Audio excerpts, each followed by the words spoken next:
Action. Hi, my name is Tafai. Sorry, start again. No, just keep going. Just- You don't have to introduce yourself, just keep talking.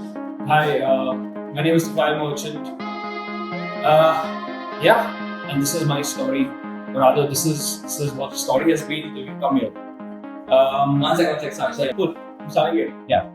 Hi, I'm Tafai, and we've finally come here. Finally come to the place where we're all going to be working outdoors. 3,500 square feet, 100 people. Sometimes I wonder how did we come so far. It started off in 2015. Nabil came to me with an idea and he said, you know what, let's create the Uber for home services in this country. And I was like, oh, that's an interesting idea. Let's do it.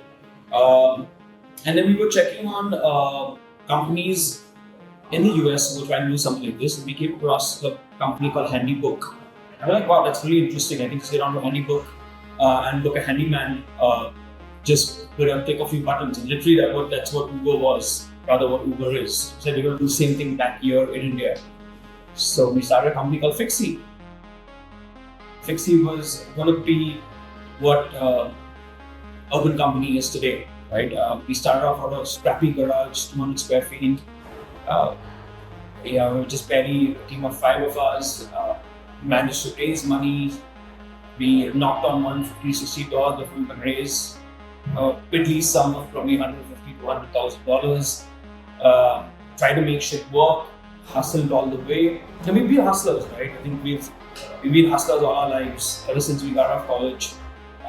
We said we're going to take something on, give it everything, and make shit happen. We had a pivot. Fixie didn't last too long. I'm not very sad about it. I think the most consumer tech companies, it's eventually the last two that survived. And in 2017, we realized let's get down to doing something that will build a foundation for what we want to create in the future.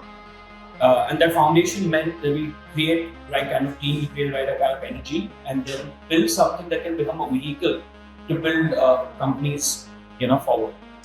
And that's when we came up with the idea of building HOWL. We built the team to a team of 100 now. Hired literally my first team member on an app called Super, which is Dinner for Jobs. It's been 8 years now. We've built this amazing new place, this amazing new team. We've had a lot of people's parents coming in, bless this entire place for us. And honestly, we've gone through everything in these 7-8 years. HOWL was, we moved from a garage space with Fixie, which is very 200 square feet, to one gala, and then 2 galas, and then 3 galas. Galas are industrial estate, what do you call, small, piddly spaces. We went 4 galas.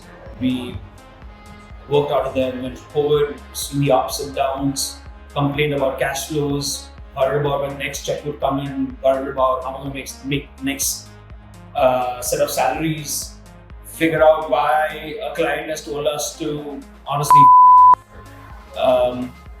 sometimes just clients just come back. Sometimes we made the best pitches and clients have told us no.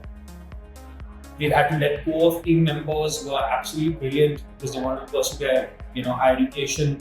I don't know why, because I never pursued my higher education. We've gone through all of it, right?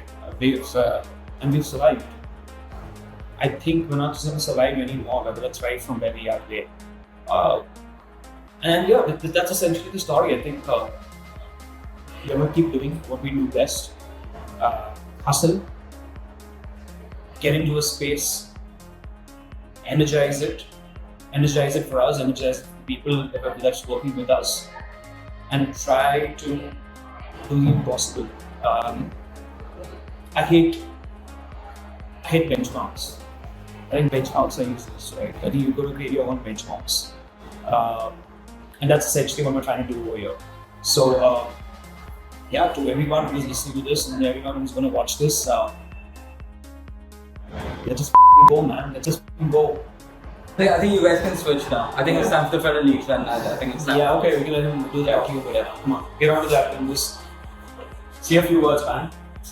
Give it to them. So, Nabil, it's still rolling, but I'll just tell you what we're expecting out of this, right? Yeah. Just to I feel like everyone's doing transition videos and quick cuts and like blah blah blah. What we're looking for is something a little more raw, right? You walked up to the fan and told them the idea for Fixie. You guys built it together, figured so on and so forth. Yeah. You went from a garage to this. We don't want something visual. We want, and what it could be, we want you to talk about what it was and tell us a little bit more about that. What it's like to be a founder, what it's like to be on the ropes all the fucking time. And we're okay if this is a long monologue, but we want you to just scribble and just tell us like it is. Okay? Yeah, go for it, man. All you. I think it's been exactly 10 years since I left being an employee or rather a team member from actually becoming a business owner and a founder, right? And the experience has never been more rewarding. I think the level of responsibility and level of maturity that both Phil and I have gone through over the last 8 to 10 years has been significant, right? I think the dream does not become about us anymore, individually anymore. I think it extends to the people that you bring on board, right? And I think and I've seen that pretty much across the years. I just don't worry about myself anymore, right? I can't, right? A couple of days ago, I think when someone asked me like, how do you feel leaving a previous place? I'm sure I'm sad, but like, I'm just literally thinking about, what's next, right? How do we make this space bigger, better, more beautiful for everyone else, right? It was not my emotion that I was focusing on, it was everyone else's emotion I was focusing on, right?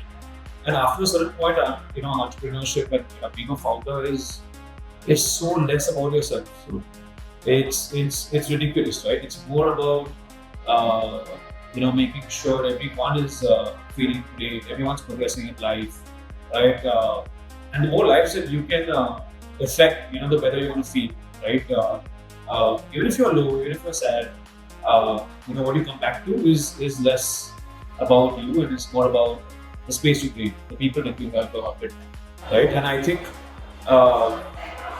that's how I would want my life to be. I'm hoping that Phil will also want his life to be in a similar fashion, right? Where I just want to affect and help influence the life of as many people as I can, as we grow in this journey. And I think this is the space not for me. This is a space for everyone else. And I just really hope what we build is something that they will try. Okay, amazing. Any last words?